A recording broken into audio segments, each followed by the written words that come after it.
Welcome to Victor's Children, a podcast from so-called Canada talking socialism from below. My name is David Campfield. I live with my partner and cat in Winnipeg, Manitoba, which is in Treaty 1 territory, the traditional territory of Anishinaabeg, Cree, Ojibwe, Dakota, and Dene peoples, and the homeland of the Métis Nation.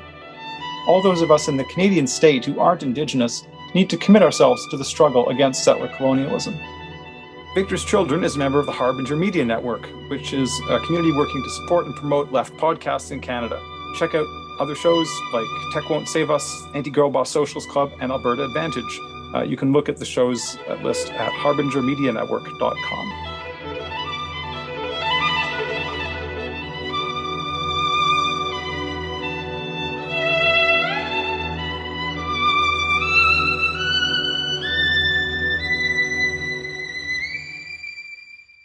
My name is Haley. I am a member of the Tempest Collective in New York.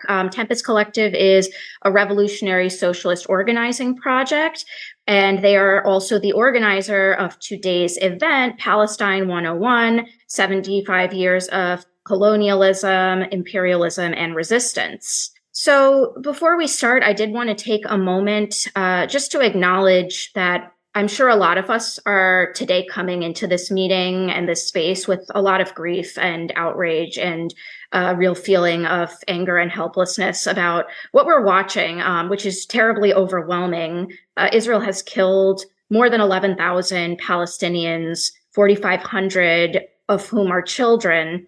And, I just wanted to acknowledge that. I know that there are people who are personally affected by that on this call. And so today, what we want to do is really just arm each other with knowledge so we can turn that grief and outrage into lasting organizations and a real movement in this country that can fight until Palestine is free. And that matters here really more than anywhere else because the U.S. is the largest funder of Israel. The Biden administration continues to send billions in funding to Israel and arms, and that's despite widespread opposition. So as of October 20th, something like 66% of voters in a poll said that they supported a ceasefire. 80% of them are Democrats, that is in Biden's own party. And last weekend, approximately 300,000 people, by some estimates, marched in Washington, and the largest protest in solidarity with Palestine in U.S. history. And that joins actions by people in London, in Paris, in Berlin, in places all over the world, across the Middle East, really standing against Israel's war crimes, even in the face of real repression and opposition from their governments. And so with that said, the goal of this meeting is to give people an introduction because there are lots of people who are outraged and still looking for an understanding of the context and history and how we got to this point so that from that basis, we can then talk about what strategies it will take to stop this atrocity. So with that, I'm going to go ahead and introduce our wonderful speakers, who I'm going to give about 40 minutes to give some remarks. And then once they give their remarks, I'll explain how the discussion will work. But to start, we're going to have first Sherry Wolf. Sherry Wolf is an anti-Zionist Jewish organizer, a longtime socialist, and a member of the Tempest Collective living in Brooklyn. She's a member of Jewish Voice for Peace and helped organize the 2012 Russell Tribunal on Palestine. Next, we'll have Brian Bean. Brian is a socialist organizer and writer based in Chicago, a member of the Tempest Collective, a part of the Rampant Magazine editorial collective, and an editor and contributor to the book Palestine, A Socialist Introduction from Haymarket Books. And lastly, we'll have Shireen Akram-Boshar. Shireen is a socialist activist, writer, and editor based in Houston. She's a contributor to the book Palestine, A Socialist Introduction, published by Haymarket Books. And she's a member of the Tempest Collective and is on the editorial board of Spectre Journal. So big welcome to our speakers. Thank you so much. And Sherry, I'm going to have you start. Sure. Good afternoon, comrades, friends. I honestly wish we were having this conversation under less harrowing circumstances. I've spoken around about the question of the myths of Zionism many, many times in the past and have entered that conversation in a different way than I'd like to today, because I feel like what's going on should sort of steer some of this conversation and prepare people to arm themselves with the sort of ideas and understandings that are going to be most useful in this moment. And so I kind of wrote out, like, what are three questions that come up, or arguments or ideas, and how when I respond to them. And the first of them that I wanted to talk about a bit is, does Israel have a right to defend itself? Because really, the rallying cry of virtually every US politician, from Donald Trump to tragically Bernie Sanders, is that Israel has a right to defend itself. And that's why there cannot be a ceasefire. And it's screamed from the podiums of Congress and, of course, the Knesset, in the face of what's obviously an unprecedented global upheaval for Palestine. Every mainstream US media outlet repeats this line ad nauseum, as if the mantra, Israel has the right to defend itself, were some sort of rhetorical slam dunk, irrefutable, right, to anybody except for the most dyed-in-the-wool anti-Semite. And I asked myself, what does it even mean to say Israel has the right to defend itself? I think what Zionists would like us to think it means is that Israel is the embodiment of Jewish national aspirations, and that the survival of the Jewish people and our history is tied to the project of Zionism and the state of Israel. And seems to me, from my readings, academics would say this assertion is at best historically inaccurate. I'm an organizer and activist, so I just call it bullshit. Zionism is not some 2,000-year-old yearning of the Jewish people. Israel is not the product of a national liberation movement. Israel is the product of European society in the age of imperialism at the end of the 19th century. Israel is a colonial settler state that is unapologetically racist in its legal system, and it denies basic human rights to its Arab population. And, of course, currently is openly engaged in acts of what even genocide experts claim is genocide, and clearly ethnic cleansing. And so that begs the question for me, what state has a right to genocide and ethnic cleansing? What state has a right to racial apartheid and dispossession? And my answer to that question is none at all. Nobody has a right. Zionism's founders, from my mind, at least had the honesty and the clarity about what they stood for in a way that there is not today on the lips of Zionists. Over and over and over again, in their charters and in their statements and in their manifestos and correspondence, the word colonization appears, right? From the earliest days, right? In the late 19th century, in the 1920s, right? Jabotinsky's line is the most famous and oft repeated because he condenses this concept of the Jewish state so succinctly when he wrote that Zionism is a colonizing adventure, and therefore it stands or falls by the question of armed force. It is important to build, it's important to speak Hebrew, but unfortunately it is even more important, he writes, to be able to shoot, or else I am through with playing at colonization. Right? They called their own departments the colonization departments. There was no skittishness in this era of calling it what it was. Such was the level, the depths of racism, and the ready acceptance of white Europeans, including Ashkenazi Jews, of colonialism. So early Zionists right away sought their sort of patronage from imperialist powers. They didn't seek to break free from imperialism in the way that national liberation movements, as we understand them in the modern world, generally do, right? Rather than promising self-determination to the people of Palestine, right, almost all of whom were Arab, Zionists expelled them. And rather than representing a wider popular expression of the fight against Jewish oppression, early on Zionism represented little more than a very tiny upper crust section of the Jewish population who basically had no wider hearing until the Second World War, until the Holocaust. There were, as has often been repeated, more Jewish members of the Lower East Side branch of the Socialist Party than there were in the World Zionist Organization in the early 20th century. This was a minoritarian movement that was not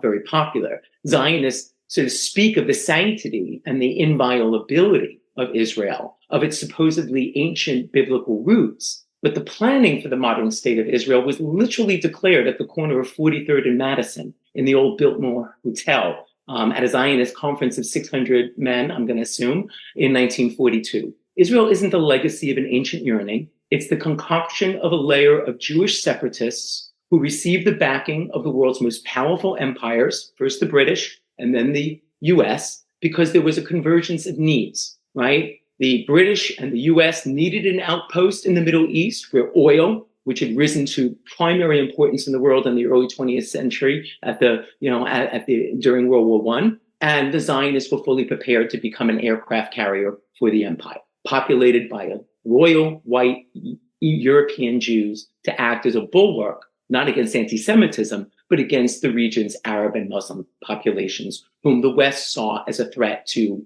its oil that somehow wound up under Arab feet. So that is how I approach this question of whether or not Israel has a right to defend itself. Another question, which has come up a lot, most recently when Rashida Tlaib, Congresswoman Tlaib, was censored, by her peers in Congress, and that is this notion that the rallying cry from the river to the sea, Palestine must be free, or will be free, is tantamount to calling for driving the Jews into the sea. Now, this is a truly spurious claim. James Ogby, I noticed this morning, the founder and the president of the Arab American Institute, tweeted out something, also, of course, known as a pollster, regarding the river to the sea controversy. And he writes, 7 years ago, we polled Israelis and Palestinians.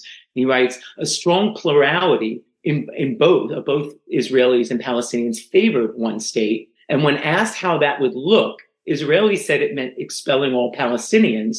Palestinians said it meant equal rights in one state. Interesting, right? This is from the river to the sea. It's not about expulsion of Jews. It's about inclusion of all.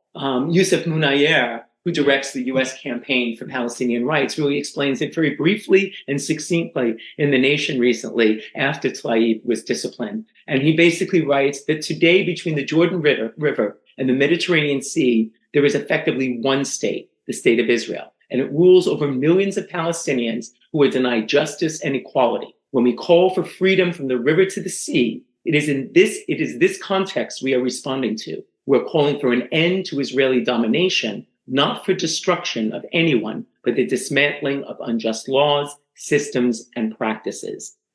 But these words don't seem to mean anything when people want to interpret them otherwise. Israel is a colonial settler state governed by an ethno-racial legal system. Its law of return allows a Jew born in Brooklyn, like me, to become a citizen, while Palestinians whose families have lived on the land for generations have their homes bulldozed and their lives destroyed. So the claim that Zionists make from the river to the sea being a call to genocide for Jews instead of a call for a democratic, secular state where Jews and Arabs, and for that matter, Christians and everybody else can live together, to me reminds me, it's sort of reminiscent of what Naomi Klein writes about most recently in a brilliant book called Doppelganger out from Haymarket Books.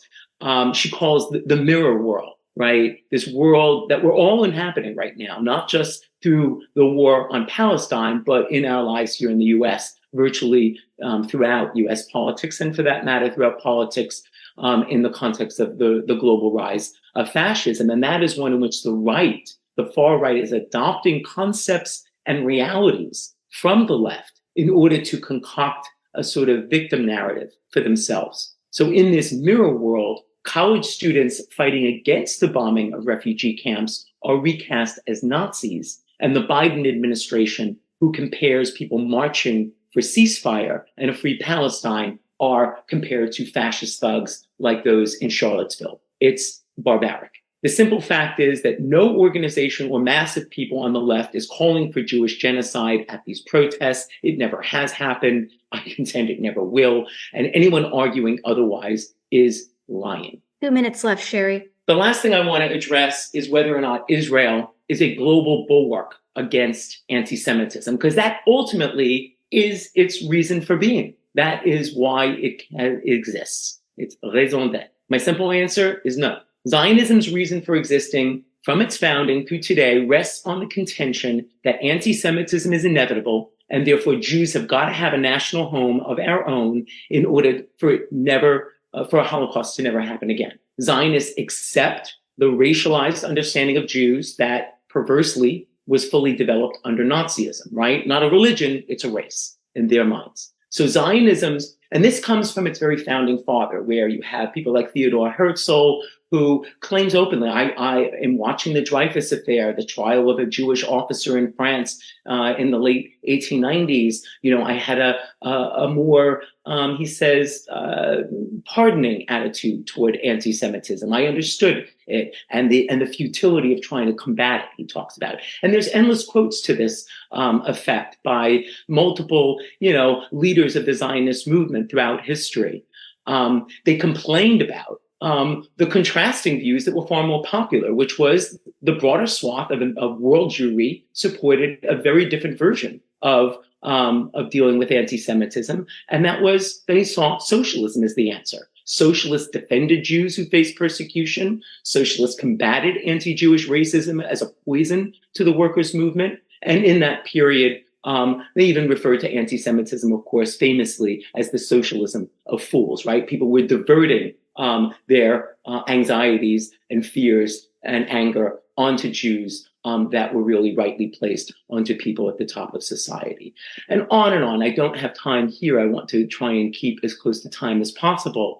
But throughout World War II, the collusion of Zionist leaders with the Nazis to ensure that only a certain layer of world Jewry would make their way to Palestine, which later became Israel, was quite telling about how they saw the mass of working class Jews, in their own words, as scum, as dust, as irrelevant. They wanted the scientists, they wanted the doctors, they wanted the people who were learned, who were educated, and who were fit to come build their new society. They were uninterested in the vast majority of peasant Jews, the people from whom I and most Jews in the world descend. So I think that we have to say, it's not simply that anti-Zionism is not at all the same as anti-Semitism, but that Zionism actually has fueled anti-Semitism by fusing its project of ethnic cleansing to Judaism. Israel's need to express and oppress and eliminate Palestinians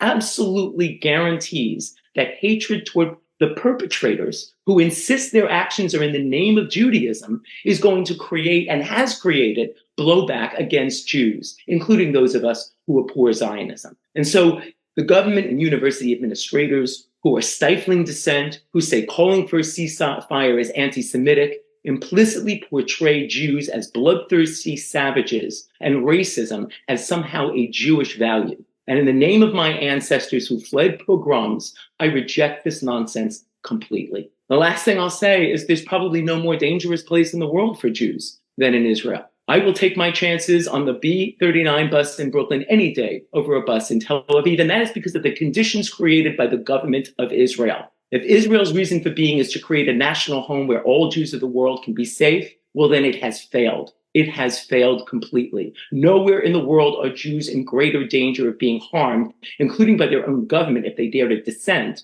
than in Israel. And even by its own claims to Jewish sanctuary, Israel is a dismal failure. I'll end there. All right. Thank you so much, Sherry. So next I have Brian. Go ahead, Brian. Can you hear me okay, Haley? Yes, I can hear you great. Cool. So in what is now a viral clip from an obscure 1986 congressional debate, Joe Biden proclaimed, "It's about time we stop apologizing for our support for Israel. There is not an apology to be had. It is the best $3 billion investment we make. Were there not in Israel, the United States would have to invent in Israel to protect our interests in the region." He proudly repeated this again in 2022 when meeting with Israeli President Isaac Herzog. So Joe Biden loves Israel. And he expressed his love on October 13th, when, with over 2,000 Palestinians dead, the State Department released an internal memo directing diplomats to not use the words or issue press pieces using the term ceasefire, end to violence bloodshed, restoring calm, or de-escalation. Then 10 days later, with over 5,000 dead, thousands of them children, he said the time is not right for a ceasefire. And 2 days ago, with 10,000 dead, Biden was asked about a possible ceasefire, and his response was a simple none, no possibility. 518 out of the 535 sitting members of Congress oppose ceasefire. But it's not just that they oppose ceasefire. They actively aid and abet Israel's ongoing genocide of Palestinians, with various bills moving through Congress, including $14.5 billion in supplemental funding for refilling Israel's weapons that passed in the House, various loyalty oaths in proclaiming support for Israel's aggression, Senate bills condemning, of all things, campus Student for Justice organizing, the racist censuring of Rashida Tlaib for even saying from the river to the sea.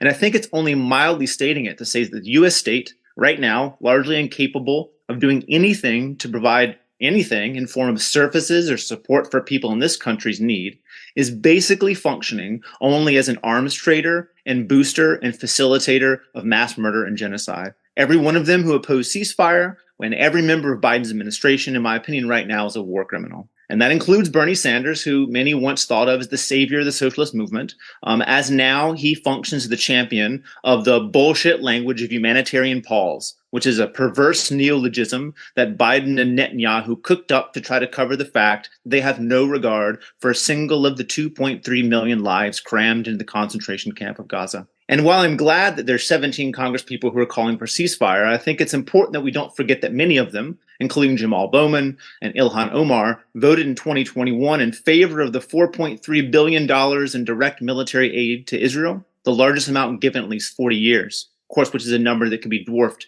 if the $14 billion increase that Biden asked for passes through Congress. But a moment I want to kind of slow down my rant because I think it's important that we ground our understanding of why what is happening, not just in the personal failings or beliefs of Genocide Joe.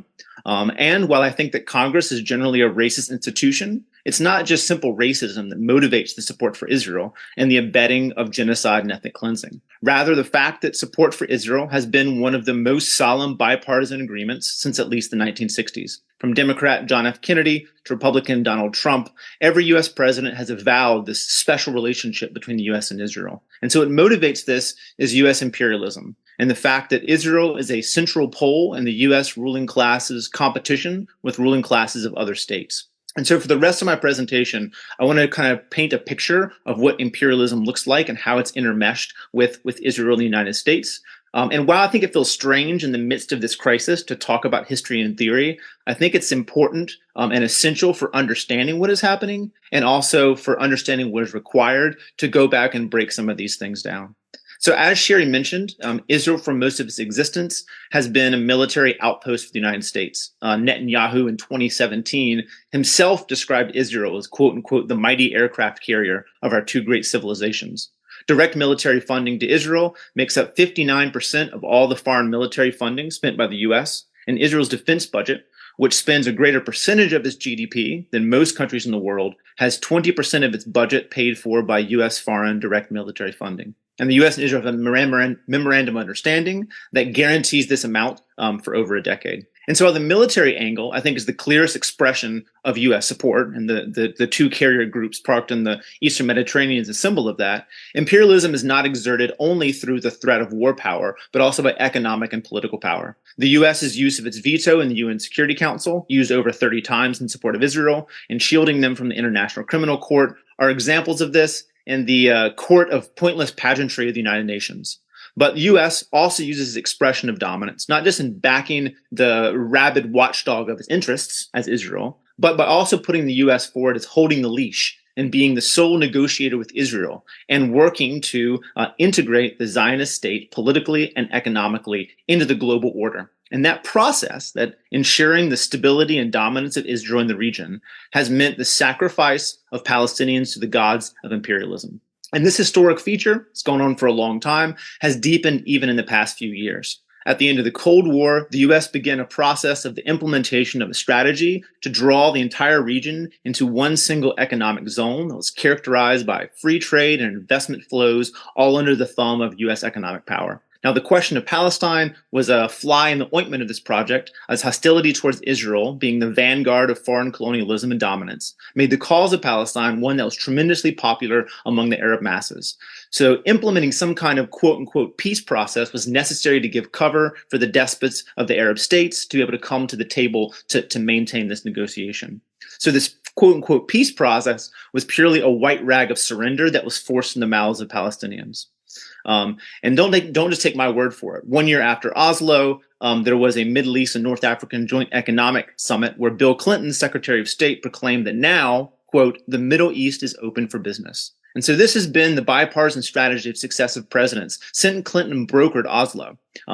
And it was furthered under Trump, who rapidly accelerated this process with the official normalization efforts of what came out of the Bahrain Conference, the so-called Deal of the Century, and the Abraham Accords. And then Biden has picked up right where Trump left off. In order to compete with China's trillion-dollar Belt and Road Initiative that they use to connect up Chinese economic and political spheres of influence, Biden is launching projects like his announcements in September's G20 meeting of the IMEC, a new trade corridor connecting India with the EU via the Middle East. This includes the construction of transport infrastructure that culminates, of course, in Israel. So securing stable control of the Middle East is key for this exertion of U.S. capitalist power.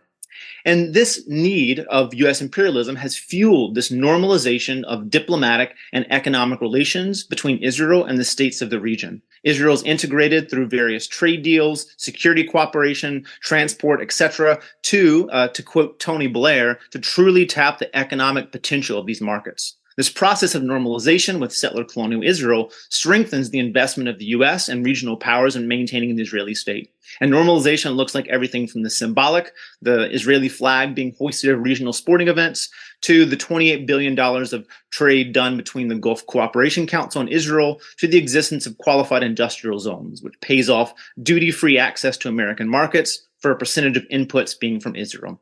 This normalization has advanced in the past couple of years. Literally, countries being paid off with trade and arms deals that includes the UAE, Bahrain, Sudan, Morocco have all normalized relations, and more will follow. Saudi Arabia's normalization process with Israel has begun, and that's the golden goose for American imperialism, even though the current events in Palestine have temporarily put it on pause. So again, what drives this is the competition between capitalist class of the U.S. and that of China and other potential rivals, and the economic rivalry between these two countries profoundly shape the global geopolitical framework. And all this is because the U.S. region is of prime global importance. And Sherry talked about some of this before. Oil, of course, is the favorite fuel of capitalism, and the U.S. wants access there, not just because the oil itself, the U.S. is a fossil fuel exporter, but it wants to control the natural resource that is essential to China's economic engine. The Middle East is geographically positioned at the axis of global shipping and ships, again, for oil and other products all around the world. And Israel is integrated politically and economically into all these circuits of regional trade and capital flow. And this deepens the connection that already established by its military role and directly invests regional states and capital in the maintenance and support of the stability of Israel. And this means the continued erasure of Palestinians and the furtherance of the settler colonial project that has been expressed in this dramatic escalation in settler violence and ethnic cleansing in the West Bank, maintained its stranglehold over Gaza, and why no one has come to defend the Palestinian people in the genocide that is currently happening. And that includes the Palestinian Authority. The other role of the Oslo Accords is to establish the Palestinian Authority to manage the occupation in the West Bank, to integrate the burgeoning Palestinian capitalist class and the PA bureaucracy into a regional economic relationship with their occupiers and oppressors in the Israeli state. So the PA largely functions as an NGO siphon for aid money from the major Western capitalist countries, and a police force largely funded by the U.S., collaborating with Israel to repress Palestinian resistance and angstir. You got 2 minutes, Brian. Great. So this picture hopefully paints, I think, some of the background of the current situation. U.S. imperialism has thus far been very successful in building up Israel and backing it with the full force of the world's most powerful military. 2, defanging the Palestinian resistance movement by establishing a client in the PA. And 3, further isolating Palestinians by integrating settler colonial Israel with its Arab neighbors. But October 7th was a massive blow to Israel's mythological invulnerability. The Iron Dome was punctured and the wall briefly fell. And this is a massive threat to this core pillar of U.S. interest in the region. And that's why Biden has leaped to its defense, sent these 2 aircraft carriers to the Eastern Mediterranean. It explains why the response by all the Arab regimes surrounding Israel have given, at best, lip service to the Palestinian calls in attempts to deflect, again, this mass sentiment in solidarity with Palestine that you've seen by the massive demonstrations of the Arab working class. While Bahrain has withdrawn their ambassadors and Saudi Arabia has paused the normalization process, these responses have been useless to Palestinians. A whole month after the escalation of October 7th, the Saudis convened an emergency conference of the Arab League this past Saturday that was attended by the Iranian president. They pass some verbose rhetoric, but nothing will come of it. And a conference, again, is not what the Palestinians need right now. Egypt, Gaza's other jailer, criminally allows the border to Gaza to be mostly closed, and the trickle of aid allows is just a drop in the bucket of what is needed. Al-Sisi carried out a wave of arrests of those who demonstrated in solidarity with Palestine weeks ago, and Jordanian police physically beat protesters attempting to get to the border. What drives all this is the regional economic and political connections that are facilitated by U.S. imperial ambitions. And so while the end game in Gaza is unclear, the U.S., as Secretary of State Blinken's recent comments show, have a clear desire to facilitate some sort of transfer of what is left of Gaza to its loyal Palestinian Authority and foster Gaza maybe as some kind of West Bank's Area B, where Israel maintains a security presence. Israel, on the other hand, is entertaining moving all the Gazan Palestinians to Egyptian Sinai. And while I say this not to speculate over what the plan is, but to underline that what is happening to Palestinians and what is being planned to happen to Palestinians is not being determined by Palestinians, but jointly by the U.S. and Israel. So I think to close, I think that the importance of understanding the forces that drive this current bloodshed and the conditions that led to it is it is motivated by the forces of global imperialism and capitalism.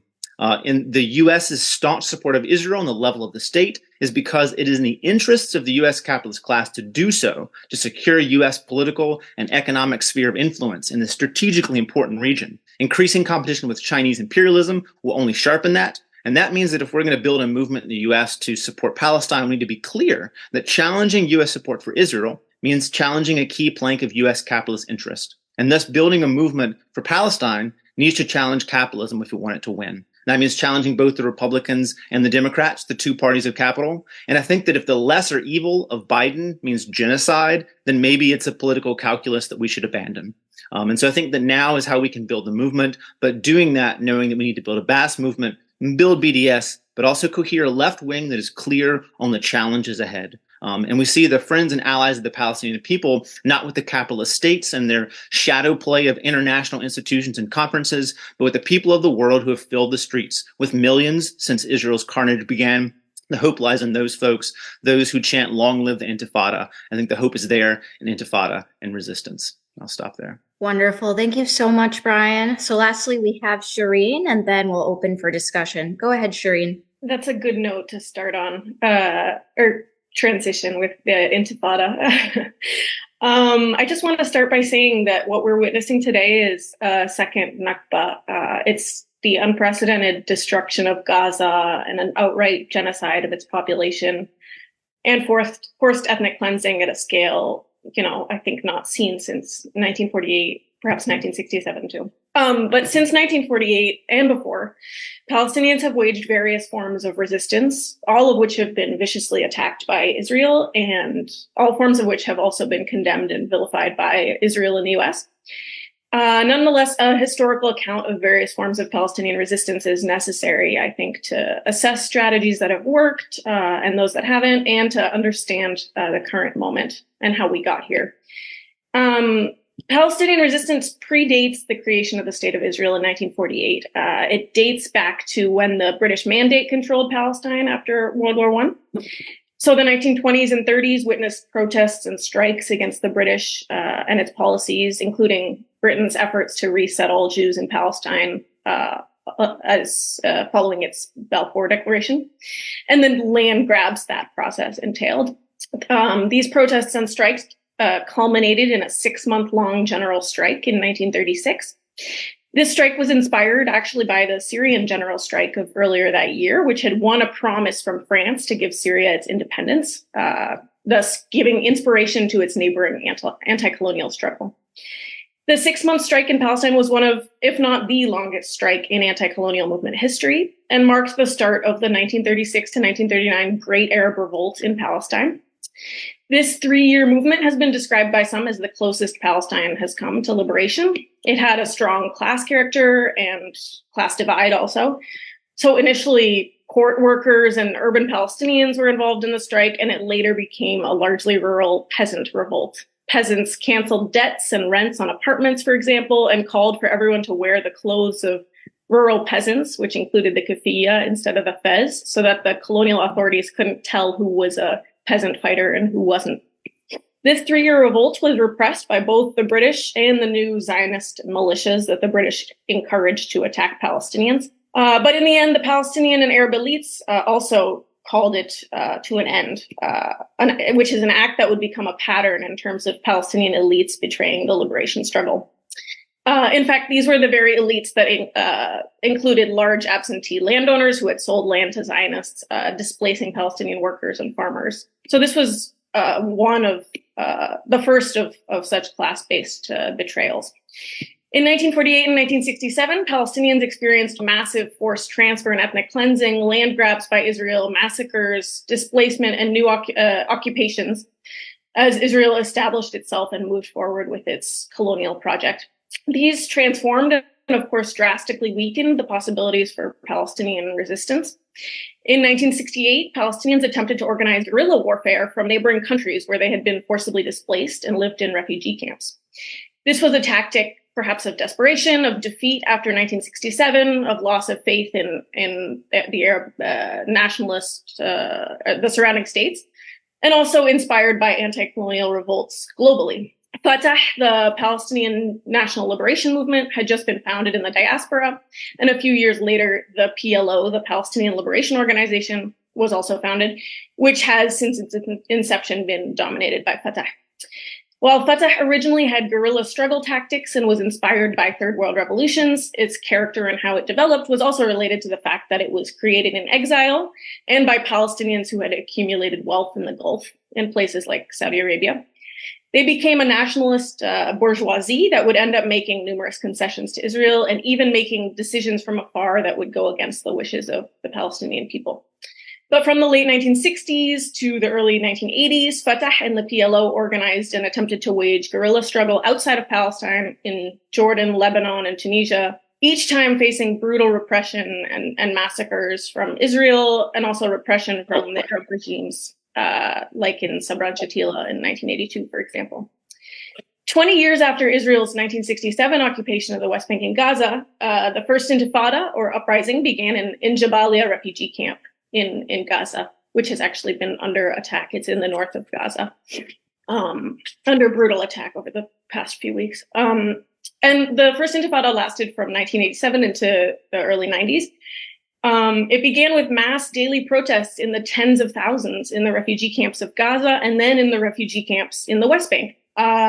Salim Tamari has characterized this phase as an uprising of the urban poor against their class and national oppression. And it's also been called the phase of the War of the Camps. And it was made up of mostly migrant day laborers who worked inside Israel and the unemployed. Israel responded to this these nonviolent protests by killing tens of protesters and imposing harsh curfews on the refugee camps.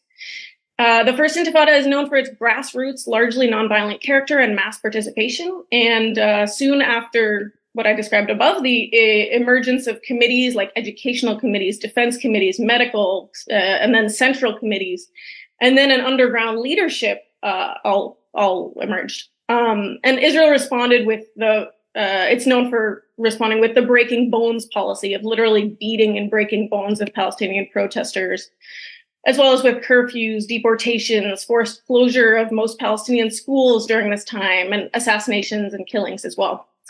But similar to in 1936 and 1939, the uprising that started with a mass popular character and caught the Palestinian leadership by surprise was eventually eclipsed by the traditional Palestinian party leadership, which were increasingly dominated by the pressures and pull of Fatah and the PLO in exile. So after a period of tension where the grassroots had all but established this basically a situation of dual power on the ground, the external Palestinian leadership maneuvered to take control of the uprising.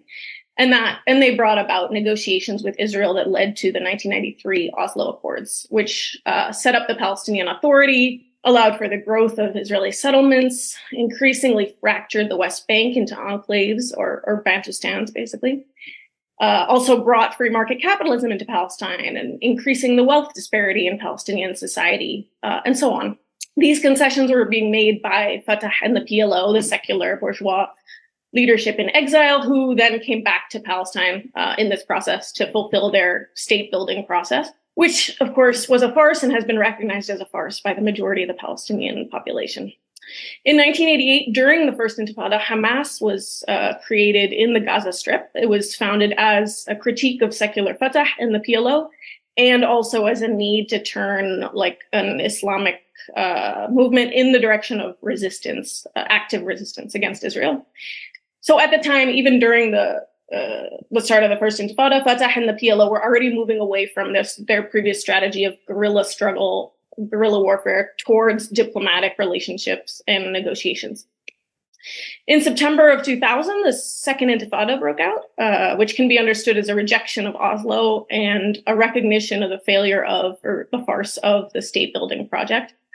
The Second Intifada also began with mass popular protests, but Israel immediately massively repressed and had a shoot-to-kill policy at a level not seen in the prior uprising, which all helped to push it into a more violent armed conflict. The Second Intifada lasted until 2005. And during this period, Israel began to build its apartheid wall, which snakes through the West Bank and grabs more land for Israel while shrinking Palestinian freedom of movement.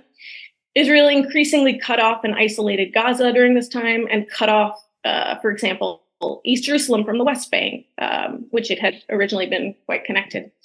In early 2002, Israel invaded Jenin refugee camp in the West Bank, claiming it was necessary to root out resistance fighters, and Israel flattened over a third of the camp and killed dozens. Israel blocked humanitarian assistance from getting to the camp and denied the wounded medical assistance. And I think this raid and repression foreshadowed the repression of the refugee camp that we're seeing this year. And also, according to scholars like Nasir Aruri, it reflected the fact that the new US-led war on terror was already giving Israel more of a green light to ramp up its violent repression.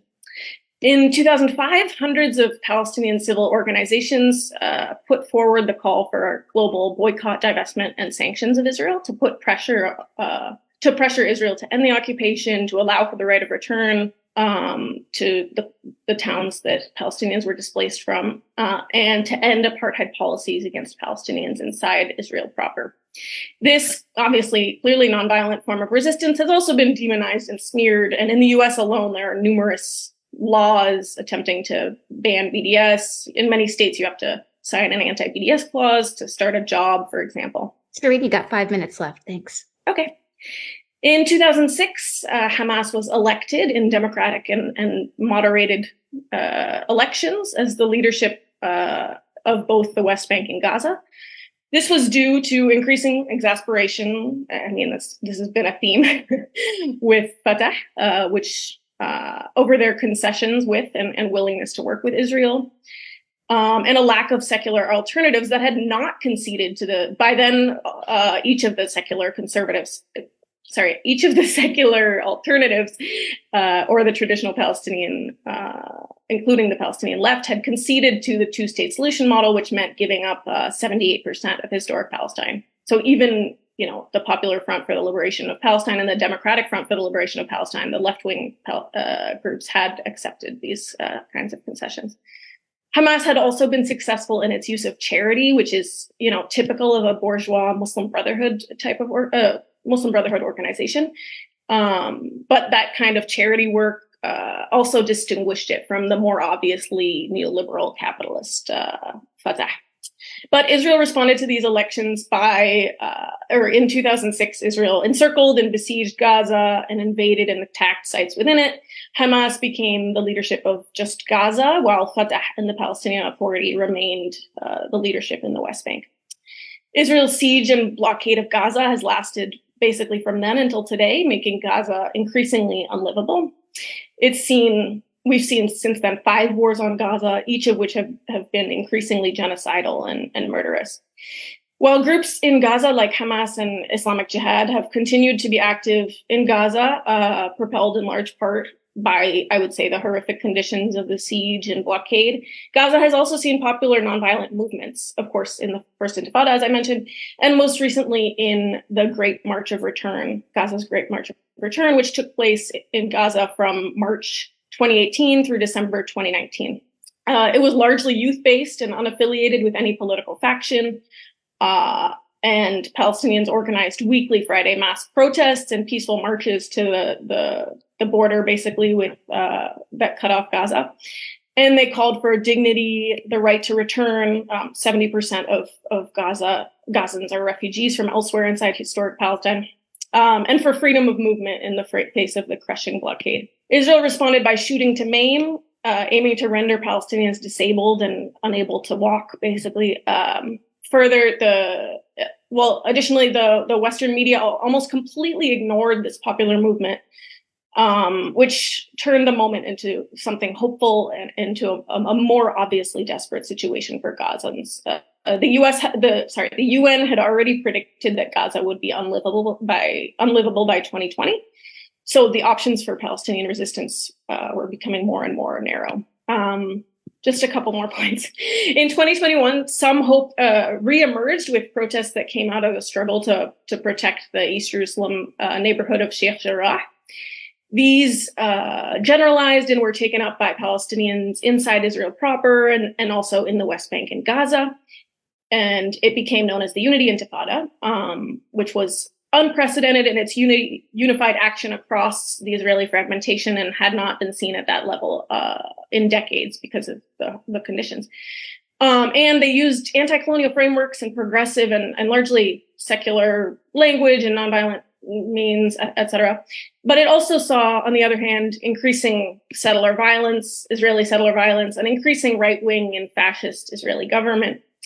The Unity Intifada, like the Gaza's Great Return March, was largely independent of the political parties and even included a revolt within it against the Palestinian Authority, and included a nascent young Palestinian leadership. However, they were not yet organized enough. Another era of resistance is worth recalling before I end. In 2011, the Arab Spring revolutions broke out in Egypt, Syria, Tunisia, Bahrain, and beyond. These protests held Palestinian liberation as a central tenet. The region's masses, just about everyone except the elites, have been in solidarity with Palestine and seen the oppression of Palestinians as a reflection of their own oppression. On May 15, 2011, thousands of protesters from Syria, Lebanon, and Jordan marched to the border, and some entered into Palestine. And this was a glimmer of hope for Palestinians and for Palestinian liberation and broader liberation. Solidarity with Palestine has always been a demand of the region's peoples to their reactionary regimes, and each Palestinian intifada has also inspired protests and even protest movements in the surrounding countries. Other settler, colonial, and anti-apartheid struggles, like in South Africa, have relied on workers' strike movements to defeat their apartheid system, but Israel has learned from the case of South Africa and largely marginalized Palestinians from its labor force. This means that an outside force is all the more important to change the balance of forces. In this case, we would say the working classes across the region who have to pressure their regimes to end normalization with Israel and demand a change in that balance of power and forces. Unfortunately, the 2011 revolutions have faced a decade of defeat by regional and international actors, giving even less hope to Palestinians and Gazans in particular, and making their options for struggle all the more narrow. So when mainstream media or mainstream voices say, why have Palestinians not tried nonviolence? Or where is the Palestinian Gandhi? We should remember Gaza's Great Return March, the First Intifada, the BDS movement, the 1936 general strike. I'll leave it there and excited for discussion. Thank you so much, Shireen, Brian, Sherry, for those really great opening remarks. Really informative, and I hope will generate some good discussion. So before we open up, I'm just going to put out a couple of guide points. Also, this part of the meeting was live streamed, but moving forward, we're only going to be meeting on Zoom for the discussion, so that won't be recorded or live streamed. So if you're joining us from the live stream and want to participate in the discussion, please join us through.